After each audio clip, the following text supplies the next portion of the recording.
Bendiciones, hermanos. Yo soy Escaroleal y esto es Apocalipsis paso a paso. Y antes de comenzar, quiero darles las gracias a todos los que están al pendiente de cuándo subiré el siguiente video. De verdad no saben el gozo que me da, porque veo que hay amor por Dios y hambre de conocerlo más.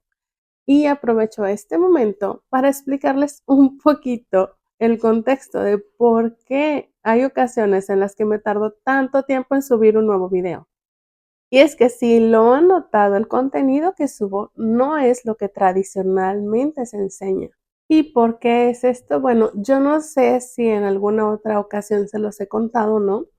Y si no, pues aprovecho para hacerlo.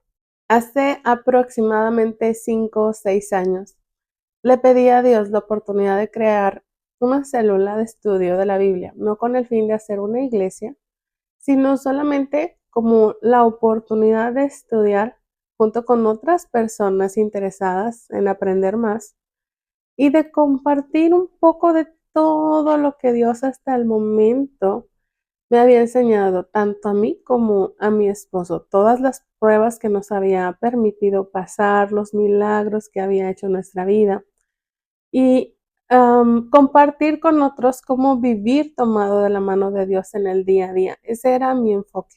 Pero antes de hacer cualquier cosa, a mí me gusta pedirle permiso a Dios.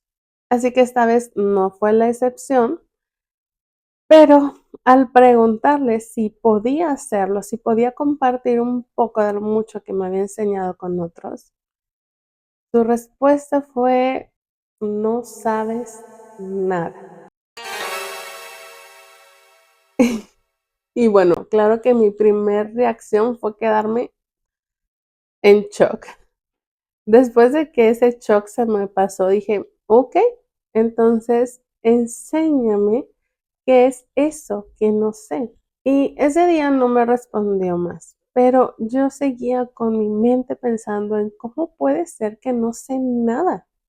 Y pasaron unos pocos días y sin razón alguna, alguien que no es judío me regala un libro judío. Este libro habla sobre las fiestas de Rosh Hashanah y de Yom Kippur. La pregunta es, ¿cómo alguien no judío me regala un libro judío? Y pensarán que es alguien de raíces hebreas o alguien que está interesado en cómo cumplir las fiestas de Dios y quiere que otros aprendan sobre eso. Pues no. Y es precisamente esto lo que hace más increíble esta historia. La mano de Dios moviendo todos los hilos para que su voluntad sea hecha. Esta persona que me regaló el libro es mi suegro. Él es cristiano, pero él no guarda Shabbat ni celebra las fiestas ni nada. Un cristiano tradicional. Pero este cristiano tradicional trabajó muchísimo tiempo para una comunidad judía. Y ya jubilado fue de visita por aquel rumbo justo después de que yo le pidiera a Dios que me enseñara qué era eso que yo no sabía. Cuando él llega, le regalan este libro, sin pedirlo. ¿Quién hace eso? Imagina, llegas a ver a un amigo que hace tiempo no ves y te dice: ah, mira, te regalo este libro. Nadie, de verdad, nadie hace eso. Pero las coincidencias no existen. Entonces, días después de que él recibiera este regalo, como es un tema en el que evidentemente él no estaba interesado, cuando mi esposo y yo lo visitamos, nos dijo: mira, me dieron este libro, ¿lo quieren? ¿Y por qué les cuento esta historia tan personal a ustedes? Porque quiero que vean las cosas que Dios hace cuando uno de nosotros le busca. Cómo Dios mueve cielo, mar y tierra para respondernos. Y por qué debemos aprender a ver los milagros que Dios hace en nuestras vidas todos y cada uno de los días, a través de cada pequeña situación que atravesamos en el día a día, porque nada es casualidad. El lugar donde te desenvuelves, las personas que conoces, todo, absolutamente todo, tiene un propósito. Este libro que me regalaron está escrito en hebreo y español. Y cuando comencé a leer este libro, no solo sentía una emoción muy grande, sino que me di cuenta de que muchos pasajes que tenemos en la Biblia tenían una traducción diferente. Y es ahí en donde empecé a investigar más y más sobre eso. Entré a un curso de hebreo que, por cierto, ni siquiera tuve que pagar. Uno de los milagros que Dios hizo para darme respuesta. Y después de esto comenzaron a surgirme más y más preguntas. Sentía que necesitaba comprender Apocalipsis, pero por más que lo leía no lo lograba. Era algo que ocupaba mi mente día y noche, algo en lo que no dejaba de pensar, que ansiaba con todo mi ser, como si nada en mi vida importara más que saber las respuestas a estas preguntas. Y es en ese clamor que Dios me respondió y me dijo: te voy a enseñar a ti. Confía en lo que te digo y ten cuidado de no escuchar a nadie más. Y así es como comenzó a explicarme cosa por cosa, concepto por concepto, y a mostrarme los sueños que les he compartido. ¿Y por qué les cuento esto? Porque para mí es importante que comprendan que no estoy intentando de imponerles mi forma de pensar o mi interpretación o mis ideas. Yo lo único que estoy haciendo es transmitirles lo que Dios me va mostrando. Y eso, hermanos, lleva tiempo, porque una de las advertencias de Dios fue: ten cuidado de no escuchar a nadie más. ¿Por qué me dijo eso? Porque escuchar no significa oír. Escuchar es cuando te apropias de lo que estás oyendo y lo crees. Entonces no me está diciendo que no oiga o no aprenda de otros, sino que de todo lo que oiga lo pase por su filtro y que me deje dirigir por él. Que sea Dios quien me diga qué cosas están bien y cuáles no. Por eso es que me dijo: confía en lo que te digo. No puedo decirles lo mismo que todos los demás están diciendo, ya que, como se han dado cuenta, cada versículo tiene muchísimo que enseñarnos. Y una vez que ya tengo todo el estudio armado, espero a que Dios sea quien me dé luz verde para subirlo, o que me muestre, si es necesario, que cambie algo de lo que voy a decir. Bueno, esta es la historia de por qué vamos lento, pero con talento. Y aclarado este punto, vamos al estudio de Apocalipsis 4, versículo 5, que dice así: y del trono salían relámpagos y truenos y voces, y delante del trono ardían 7 lámparas de fuego, las cuales son los 7 espíritus de Dios. Vamos a empezar a desmenuzar este versículo. Cuando nos dice que estas voces, truenos y relámpagos salen del trono, lo primero que quiere decir es que esas 3 cosas provienen directamente de Dios, porque es Él quien está sentado en el trono. La pregunta es: ¿qué quiere decir esto? ¿Por qué salen truenos, voces, relámpagos? ¿En qué ocasión hemos leído algo similar? Éxodo 20, la entrega de la Torá en el monte Sinaí. Del versículo 1 al 17, leemos lo que conocemos como los 10 mandamientos, que en realidad la traducción correcta del hebreo no son los 10 mandamientos, sino las 10 palabras. ¿Hace alguna diferencia entender que son palabras? Por supuesto que sí. Recuerdan que cada palabra que está escrita tiene una razón de estar ahí. Y si cambiamos el significado, nos perdemos en el entendimiento.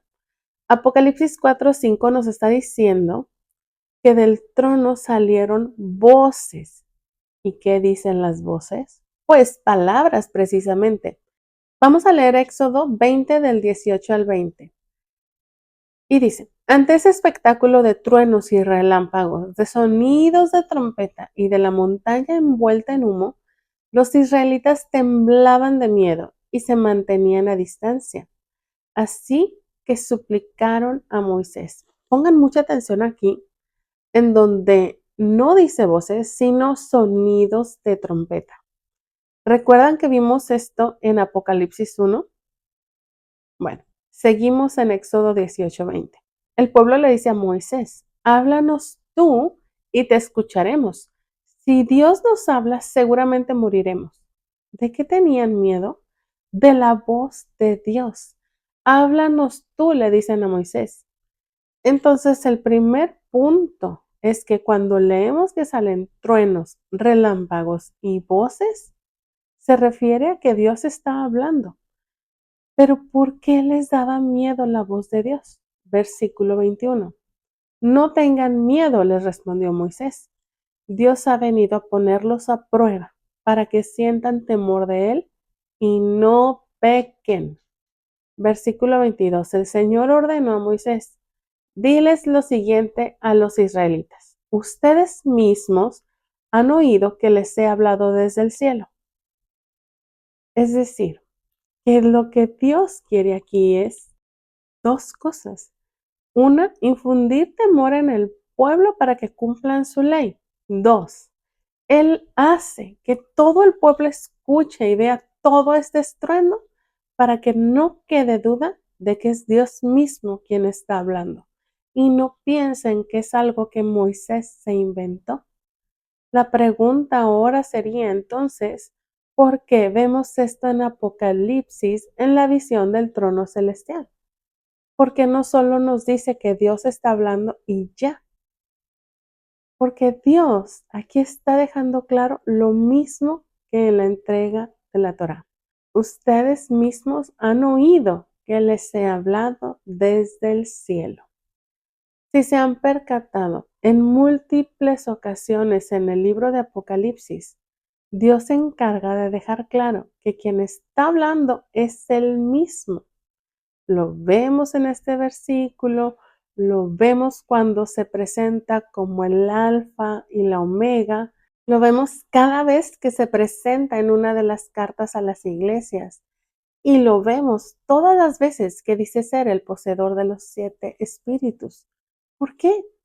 ¿Acaso Dios le está dando a este libro la misma importancia que tiene la Torá?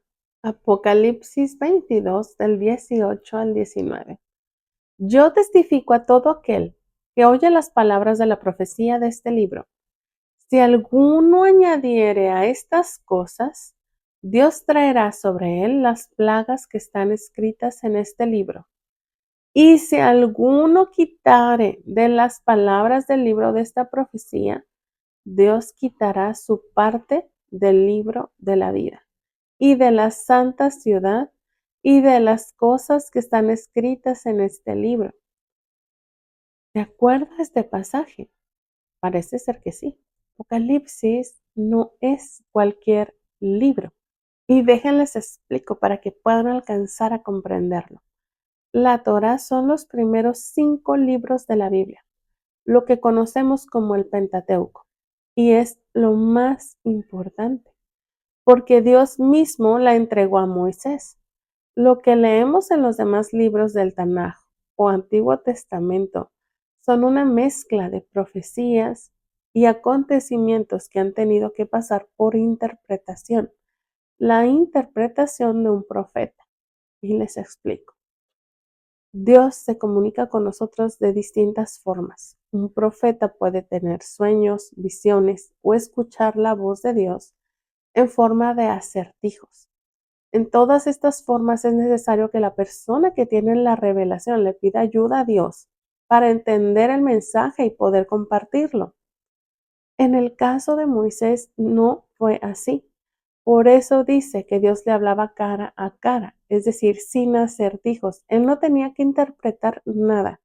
Dios se lo daba tal cual lo tenía que decir. ¿Dónde leemos esto? En Números 12. Cuando Aarón y Miriam hablan en contra de Moisés, ¿qué es lo que Dios les dice? Vamos a Números 12 del 6 al 8. Y él les dijo, oíd ahora mis palabras. Cuando haya entre vosotros profeta de Jehová, le aparecerá en visión. En sueños hablaré con él. No así a mi siervo Moisés, que es fiel en toda mi casa.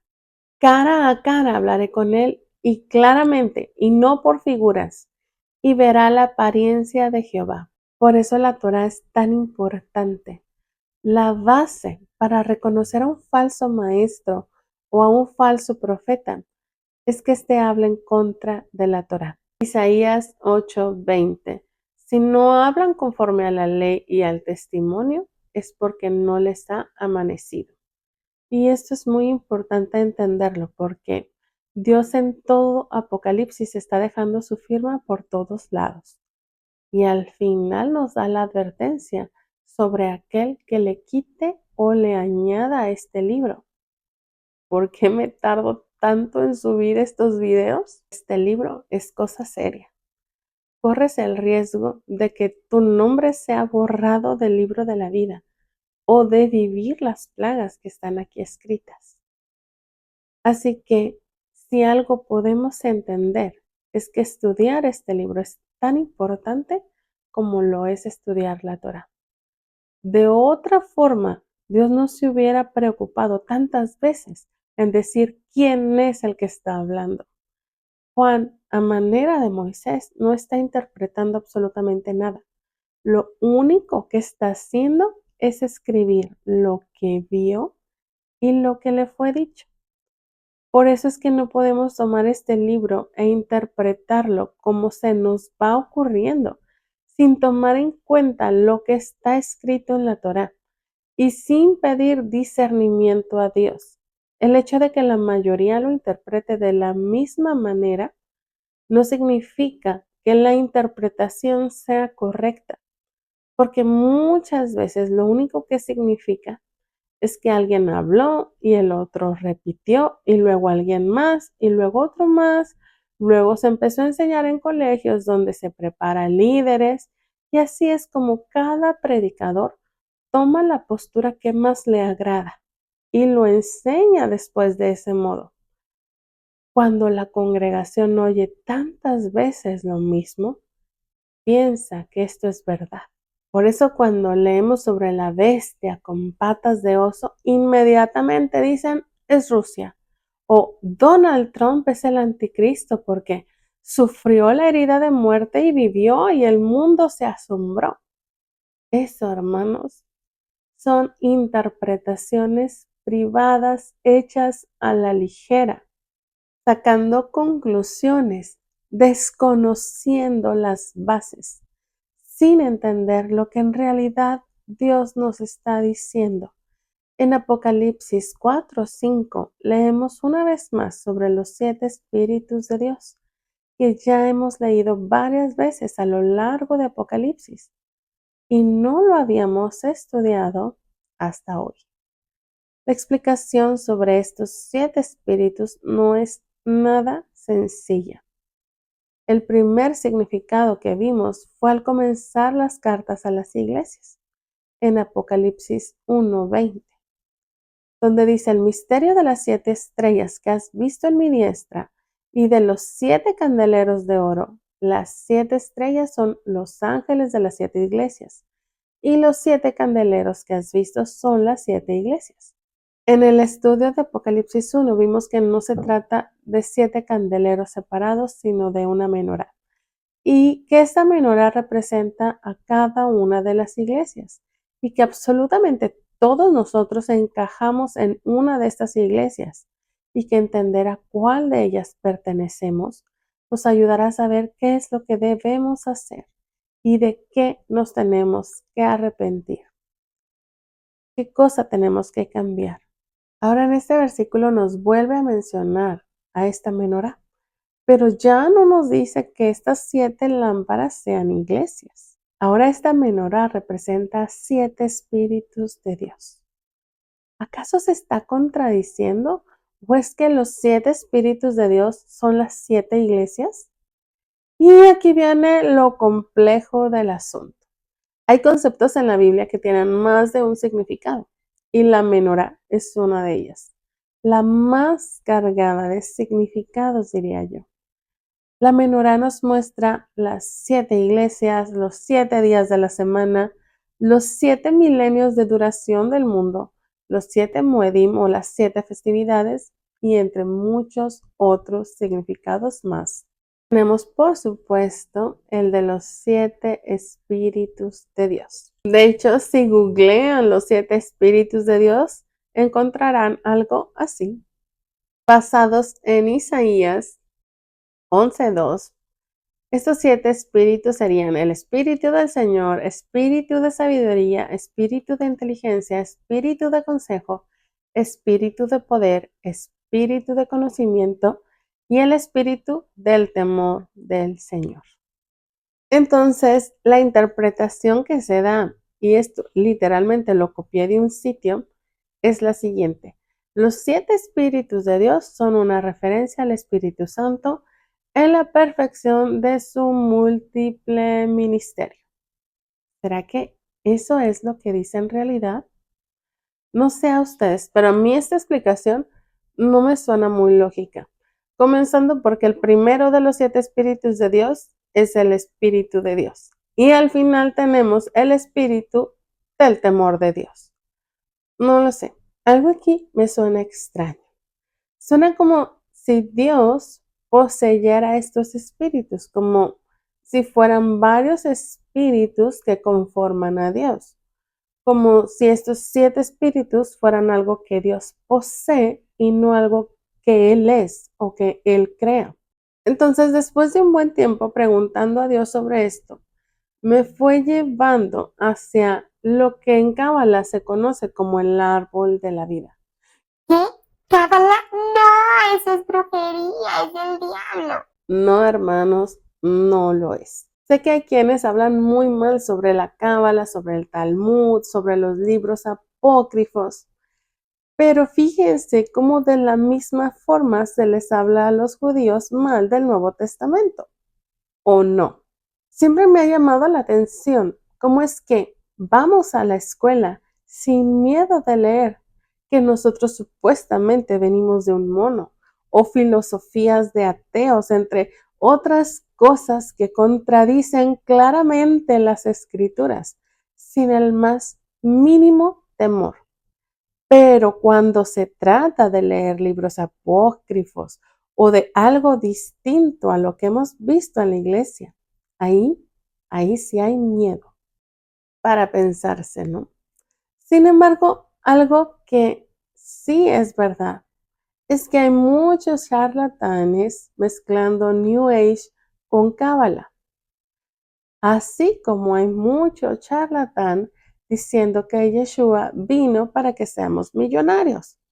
Pero el hecho de que haya quienes mientan o tuerzan la enseñanza no convierte a Yeshua en un mentiroso, ¿verdad?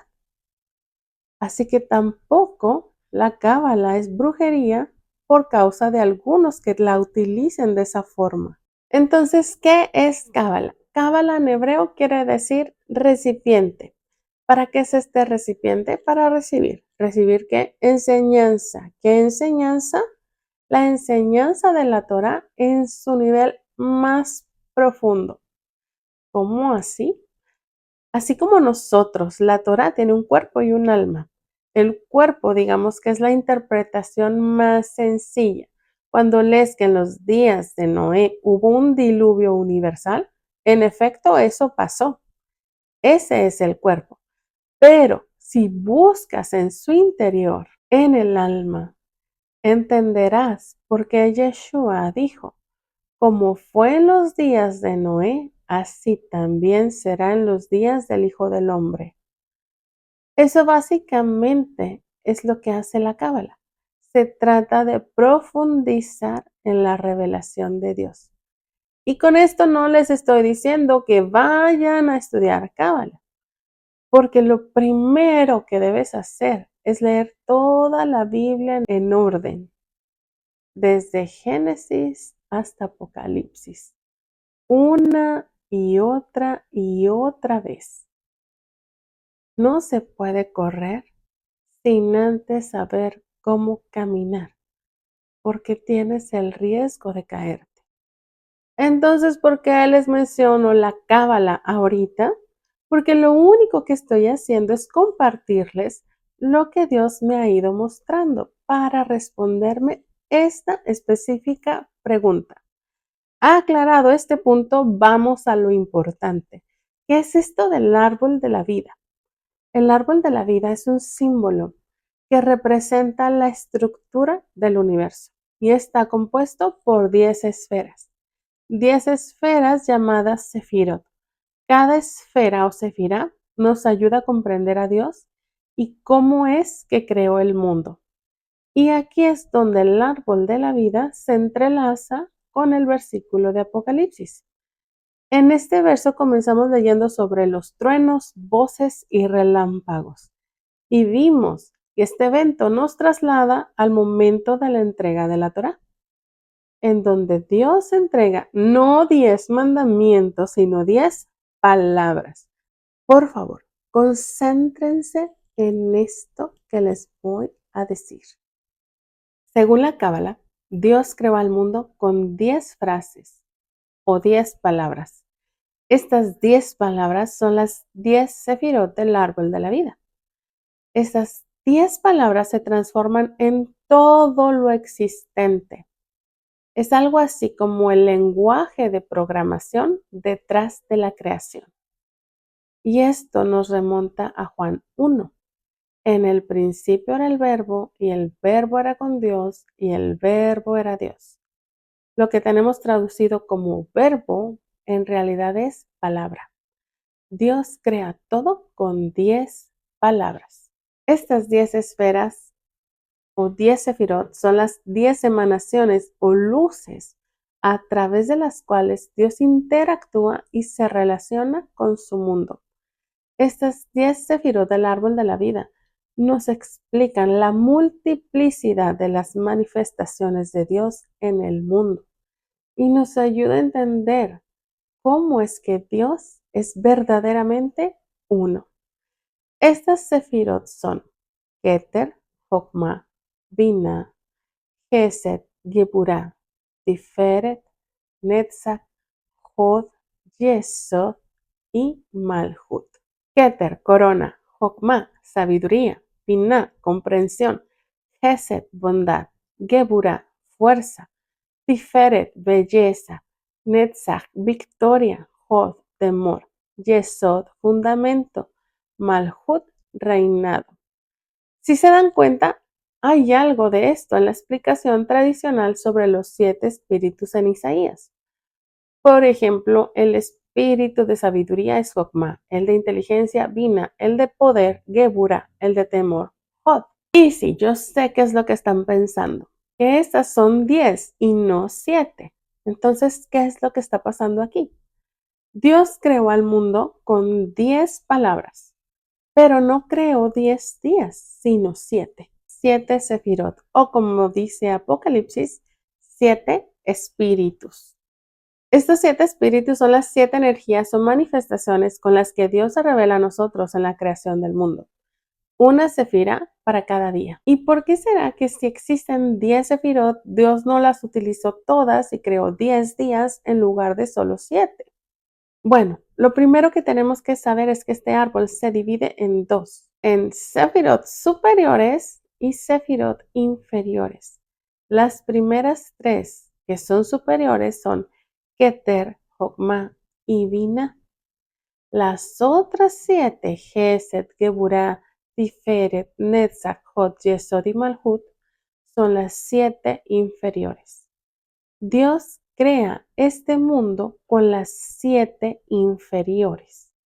El primer día de la creación, cuando Dios dice sea la luz, corresponde al atributo de Gesed, que es bondad. Con ello nos enseña a comenzar cada semana con amor y bondad. En el primer día de la creación brilló Gesed, la bondad. Por lo tanto, ese día dijo Dios, sea la luz. Del mismo modo, los primeros 1000 años de historia fueron un periodo de bondad, de Gesed. Las personas vivían largamente. El segundo día, Geburah, significa fuerza, poder, juicio y ocultamiento. ¿Qué es lo que pasa en el segundo día? La separación entre las aguas inferiores y las aguas superiores. A su vez, los segundos 1000 años después de la creación fueron una era de severo juicio, donde ocurrió el diluvio y la confusión de las lenguas en la Torre de Babel. El tercer día corresponde a Tiferet, belleza, del que la Torá dice 2 veces y fue bueno. Aquí es donde apareció la tierra firme y la vegetación comenzó a crecer. También durante el tercer milenio comenzó a revelarse el propósito de la creación de Dios a través del éxodo de Egipto y la aparición del pueblo de Israel y la entrega de la Torá. El cuarto día Dios crea las luminarias, representando a Yesod, que es la fundación. Este día fueron creados el sol, la luna y las estrellas. Este es el milenio en donde Yeshua nace. Recuerden que Dios le promete a Abraham que su descendencia será como las estrellas en los cielos. Esas estrellas representan a su pueblo, al cual podemos pertenecer gracias al sacrificio que Yeshua hace por nosotros. En este día, Dios hace el fundamento, sienta la base de nuestra fe, nuestra roca, nuestro fundamento. El quinto día está representado por la Sefirá de Jod, que significa majestad, esplendor, alabanza u obediencia. Es el día en que las aguas se plagaron de criaturas vivientes. Nacen los peces y las aves. Las aves aluden al reinado de las naciones gentiles en el quinto milenio. Y la multiplicación de los peces, ¿a qué creen? Sí, a nosotros, los cristianos. El sexto día corresponde a la Sefirá de Netzach, que significa victoria, porque Dios completó el mundo al crear al hombre. Así también en el sexto milenio el hombre perfecto y completo, el Mesías, será revelado. Algo interesante para tener en cuenta es que se dice que Jod y Netzach están relacionados con los pies de la persona, el pie derecho y el pie izquierdo respectivamente. El arcángel de esta sefirá es el arcángel Miguel. Esto es interesante porque a todos nos hace ruido la profecía de la estatua de Babilonia, donde los pies están mezclados, y el hecho de que en el libro de Daniel se mencione que se levantará Miguel. Y precisamente para levantarse se necesitan pies, ¿o no? En el sexto milenio, nuestra tarea es preparar al mundo para la redención en donde el Mesías se revelará. El séptimo día es el Shabbat, en donde Dios cesó su obra, el esperado descanso, el milenio, que es la sefirá de Malhut, que literalmente significa reino. Esta sefirá también es la base de todo. Como todo lo que hemos vivido y todo el plan de Dios tiene como base que lleguemos a los días del Mesías, a las bodas del Cordero. De eso es que se trata todo. ¿Y qué pasa con las otras 3 sefirot? A ver si les suena esto. Cuando hayan acabado su testimonio, la bestia que sube del abismo hará guerra contra ellos y los vencerá y los matará. Y sus cadáveres estarán en la plaza de la grande ciudad, que en sentido espiritual se llama Sodoma y Egipto, donde también nuestro Señor fue crucificado. Y los de los pueblos, tribus, lenguas y naciones verán sus cadáveres por 3 días y medio, y no permitirán que sean sepultados. Y los moradores de la tierra se regocijarán sobre ellos y se alegrarán y se enviarán regalos unos a otros, porque estos 2 profetas habían atormentado a los moradores de la tierra. Pero después de 3 días y medio, entró en ellos el espíritu de vida enviado por Dios, y se levantaron sobre sus pies, y cayó gran temor sobre los que los vieron. ¿Se acuerdan cuando les dije que se fueran olvidando de los 3 años y medio? Estos 3 días se refieren al mundo venidero, al Olam Abba. Y les cuento esto que escuché hace poco de un maestro cabalista judío no mesiánico. Estas son conclusiones a las que él mismo ha llegado. Así que escuchen muy bien esto porque les va a volar la cabeza. No puedo compartirles el video, pero les voy a leer un fragmento de lo que él dijo. El Mesías va a bajar, el Olam Abba al Olam Hazé. Traducción. El Mesías va a bajar el mundo venidero al mundo de aquí. Por lo tanto, no hay posibilidad de investigar estas 3 sefirot en la Torá, ya que el Mesías traerá un libro secreto donde va a añadir lo que falta en la Torá en estos 3 días en los que el Olam Abba es creado. ¡Pum! ¿Vieron lo que acaba de pasar? Es justo lo que estamos explicando. Este libro secreto es el de Revelaciones, Apocalipsis. ¿Recuerdan que al principio les dije que Dios está dejando por todos lados su firma en este libro, dándole la misma importancia que le da a la Torá? Y es precisamente en este libro que se nos habla de esos 3 días en donde el mundo venidero es creado. No se turbe vuestro corazón. ¿Creéis en Dios? Creed también en mí. En la casa de mi Padre muchas moradas hay. Si así no fuera, yo os lo hubiera dicho. Voy pues a preparar lugar para vosotros. Y si me fuere y os preparare el lugar, vendré otra vez y os tomaré a mí mismo, para que donde yo estoy, vosotros también estéis. ¿Qué es lo que hace Yeshua en estos 3 días y medio? Preparar lugar, es decir, crear el Olam Abba, el mundo venidero. ¿Por qué 3 días? Porque son los que faltan para completar las 10 sefirot del árbol de la vida. ¿Y qué pasa con el mediodía que falta? Eso es tema para otro video. ¿Cuáles son las 3 sefirot que nos faltan? Keter, corona, Jokma, sabiduría y Binah, entendimiento. Respecto de la sefirá de Keter, que es corona. ¿Recuerdan el video pasado donde hablamos sobre estas coronas? Si no lo han visto, les recomiendo que por favor lo hagan para no alargar más este video. La sefirá de Jokma es sabiduría y está la profecía de que toda la tierra será llena del conocimiento de la gloria de Dios como las aguas cubren la mar. Habacuc 2:14. La sefirá de Binah, entendimiento. Esto lo vemos en el libro de Daniel, capítulo 12, versículo 3. Los entendidos resplandecerán como el resplandor del firmamento, y los que enseñan la justicia a la multitud como las estrellas a perpetua eternidad. Bendiciones.